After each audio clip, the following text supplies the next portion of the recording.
Whenever I was asked what I wanted, my first impulse was to answer, nothing. Nothing was going to make me happy. This line was said by Yozo, the narrator in No Longer Human by Osamu Dazai.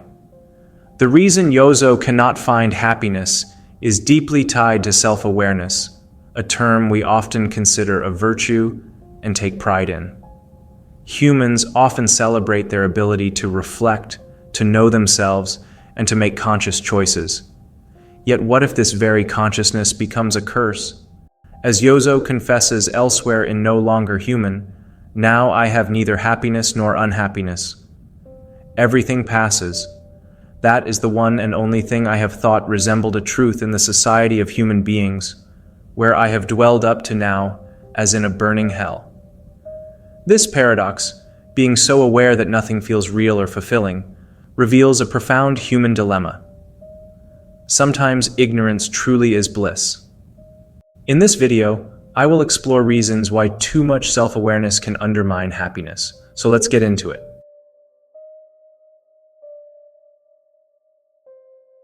To be deeply self-aware is to live in constant confrontation with life's emptiness, pain, and the inevitability of death.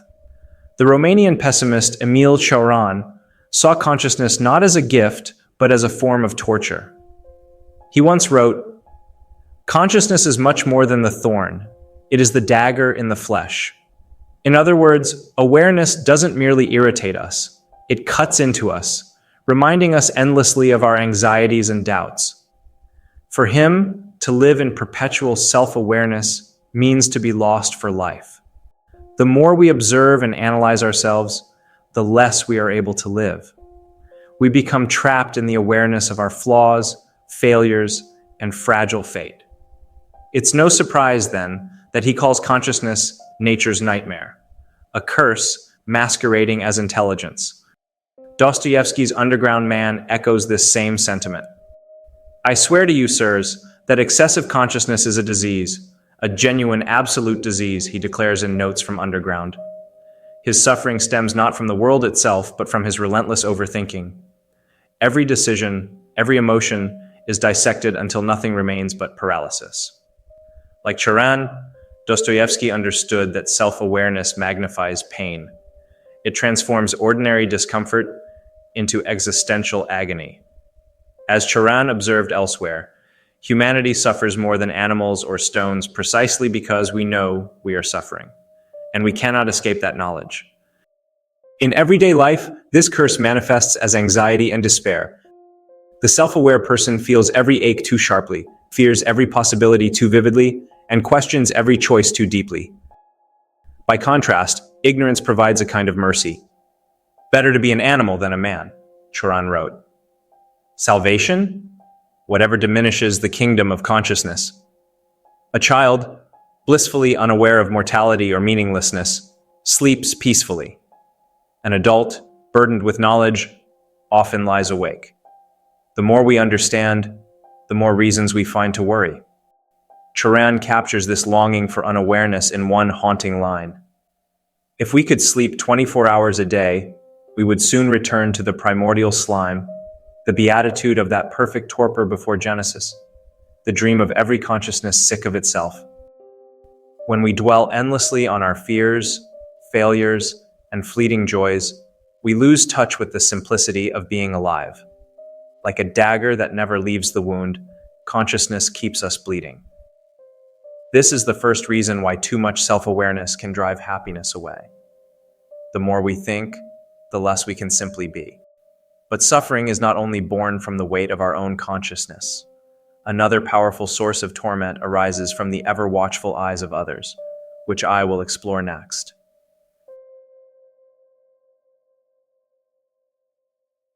Jean-Paul Sartre brought this torment vividly to life in his play No Exit. When the character Garcin laments his fate, his companions Estelle and Inez reveal that they themselves are his punishment. Sartre's most famous line captures the idea perfectly. Hell is other people. In Sartre's view, our awareness of others' judgments imprisons us. We become obsessed with how we appear, terrified of how our actions might be perceived. Every conversation becomes a performance. every glance a silent trial. This anxiety is mirrored in Osamu Dazai's No Longer Human. Its protagonist, Yozo, is painfully self-conscious in social situations. For someone like myself, in whom the ability to trust others is so cracked and broken, he confesses, I am forever trying to read the expression on people's faces. Yozo's constant need to interpret others' opinions leaves him unable to relax or connect. He even fears that someone might figure out his acting and expose his character. This relentless awareness of being watched makes him feel guilty, exposed, and unworthy. For Sartre, this is precisely the human condition. To live under the gaze of others is to live in a state of anguish. Dostoevsky's Underground Man offers another version of this torment. He obsesses over how others see him, measuring his worth against their approval or disdain. The more he recognizes social hierarchies and expectations, the more alienated he becomes. Eventually, he isolates himself entirely, insisting that he would rather not be taken seriously at all. Better to be dismissed as a fool than to face judgment as his true self. It's a dark kind of wisdom. Invisibility feels safer than authenticity. Sartre captures this mental torture perfectly through his character's despair. Trapped together for eternity, they cannot escape one another's gaze.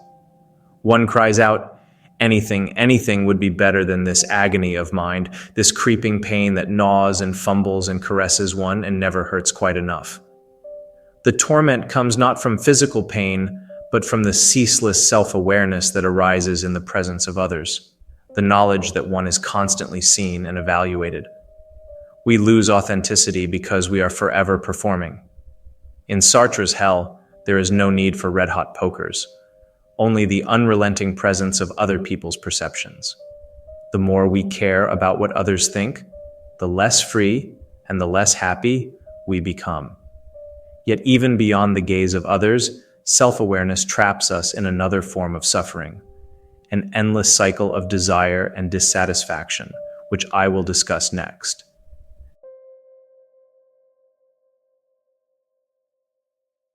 Self-awareness makes us painfully conscious of what we lack, and that awareness breeds endless longing.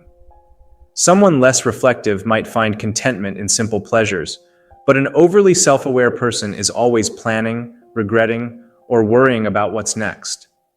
This constant reflection leads to chronic dissatisfaction. As I have written this line at the start of the video, where Osamu Dazai's narrator confesses, "Whenever I was asked what I wanted, my first impulse was to answer nothing. Nothing was going to make me happy." Knowing life too deeply, Yozo has given up on happiness altogether, realizing that every desire will either fail or cost him something. Even happiness itself becomes dangerous for the self-aware. Dazai writes, "The weak fear happiness itself. They can harm themselves on cotton wool. Sometimes they are wounded even by happiness. To be so attuned is to fear joy, sensing that it will inevitably fade or that one does not deserve it. In this way, deep self-awareness robs pleasure of its innocence. By dissecting every moment of happiness, we destroy it before it can be felt." The same logic applies to our ambitions. The unreflective person can work, achieve, and enjoy success without questioning its purpose. The reflective one, however, always sees the emptiness beyond the goal.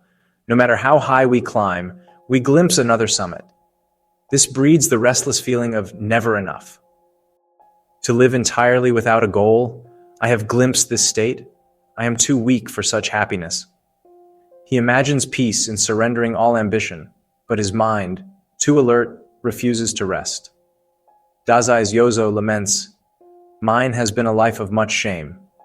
I can't even guess myself what it must be to live the life of a human being." Such awareness of one's inadequacy ensures permanent alienation. Knowing exactly how one fails makes it impossible to feel whole. Worse still, every fulfilled desire sparks new ones. For the self-aware, satisfaction never lasts. It only opens space for new doubts. If I reach this goal, the mind asks, what then? Ignorance would allow us to savor the moment. Self-consciousness turns every joy into an analysis. We see every pearl, and immediately wonder if it's flawed. Thus, consciousness keeps us craving, whether for knowledge, success, or self-understanding, while happiness always remains just out of reach. And how this all ends is what I am going to discuss now.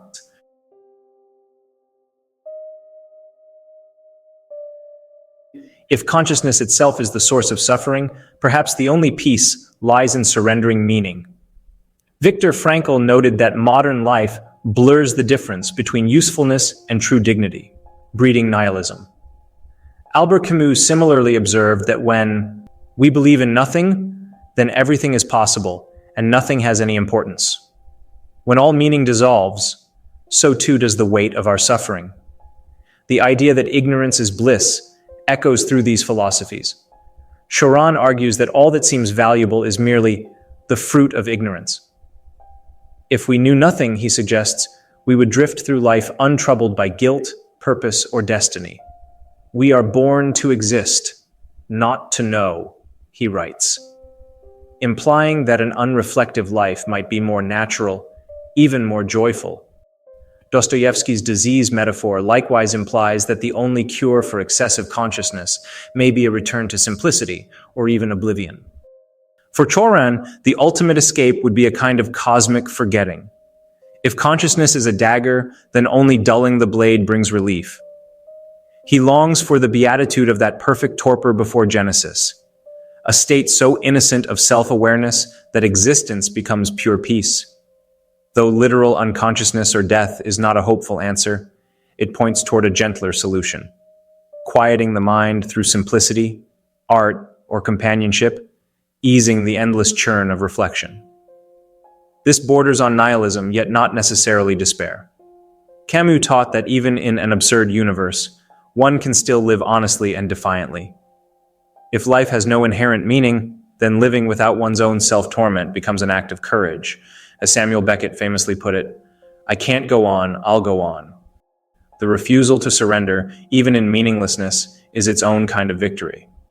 In the end, the path to peace may lie not in knowing more, but in knowing less. It means silencing the relentless why that shadows every moment. Nietzsche once advised that we should occasionally lock up our truths, allowing life to unfold without dissection. Perhaps, as Cioran and Dostoevsky both suggest, the key to happiness is simply this: stop staring so hard into the mirror. What we seek may exist only when we stop trying to see it.